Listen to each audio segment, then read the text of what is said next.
This is what my physique looked like back in last September when I only ever did weight training and I never trained using any calisthenics movements, and I definitely didn't progressively overload my weighted pull-up and my weighted dip. Ever since then, I feel like my physique has definitely transformed a lot. I've put on a lot of size, especially in my back, so in this video I want to explain to you how I've done this and how you can integrate calisthenics into your routine in order to build as much muscle as possible. First of all, we must cover why just doing weight training isn't enough, and you would feel so many benefits from applying calisthenics into your routine. Calisthenics and weighted calisthenics is a whole niche of the gym which you probably haven't explored yet, and it can be so fun to increase it can just feel like the gym is fresh again. You know how you're probably just bored of doing the same weightlifting routine all the time, over and over. What if you just found 2 new movements and they're super fun, and you can, feel like not many people do these movements, and most people can't even do bodyweight pull-ups and you're doing weighted pull-ups. Most people can't even do bodyweight dips and you're slapping on 2 plates. You're going to feel like you're strong, So there is definitely that benefit there. Another benefit is that you can literally outcompete people on strength.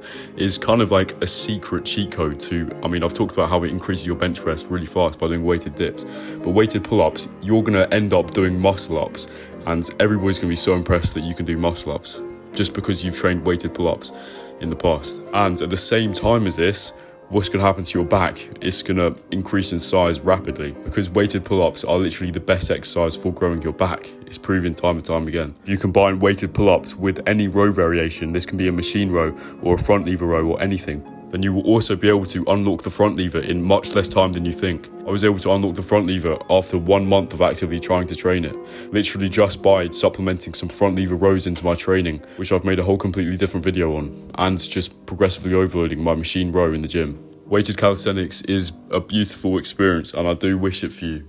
You will be able to do muscle ups and then eventually no dip muscle ups. And whilst it's not going to be easy, whilst it's going to take a little bit of time, it's all going to be so worth it. You will learn how to stick to the process of something and just see your lifts go up every single week, gradually, and then once you get to 8 pull-ups in a row clean, you can get your first muscle up. Then once you get enough row strength, gradually you're building it up, and then finally you get your first ever front lever hold, and you're going to be so proud of yourself. So the main movements you need to work on is your weighted dips, your weighted pull-ups and your rows, and you'll build your complete back and also get closer towards the front lever, and you'll see your weighted pull-up strength increase week by week. I increased my weighted pull-up by 5 kg each week when I first started training, and my weighted dip went from 30 kg added when I first started training it all the way to plus 70 kg for reps. It's pretty insane how quickly it can move as well, especially if you're a teenager. You'll make progress so quickly in this sort of niche of the gym. So now it really comes down to how do you actually structure your workout and how do you actually train using calisthenics. And the exact workout which I think you should follow is that you should do 2 sets of pull-ups, weighted pull-ups if you can, but just body weight or band assisted if you have to, and train this close to failure since you're only doing 2 sets. And the point is that you don't stress too much about the rep range. Yeah, sure, if you want to do 5 reps, go and do 5 reps. If you want to do 10 reps, go and do 10 reps. Just make sure that you train with a full range of motion. That's the most important thing. And then after your weighted pull-ups, you're going to go over to the dip station. You're going to apply as much weight as you can on your weighted dip, and you're going to train heavy. You're going to train 5 reps.